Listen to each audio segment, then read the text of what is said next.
maqalka arwaaxday waxaa u roon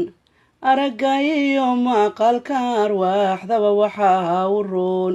iimaanka wuxuu idegi abshiray salaam wuxuu onkuba ideela markaan arkaa amasaanahada walaaweyn yaagageed udgoonkii beerayiyo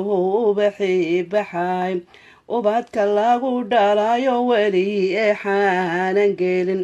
idinkoo isku duuban ifka wou jeclaan lahaa caqiilinta shanta caleen wou abtirin lahaa taliya irdha iyo nimahanka arlada xukumo anfaaciga tacabka hubeerkii abka uu lahaa warar libaaxohow jambaalu lamiradii asalka hiif mugiyo akhiyaradeeyadka imaamyada barbaroho ayni laga xushaa ehelu diin weeye iyo reerka lagu aflaxay intaasoo isku duuban ifka wou jeclaan lahaa sacdiya.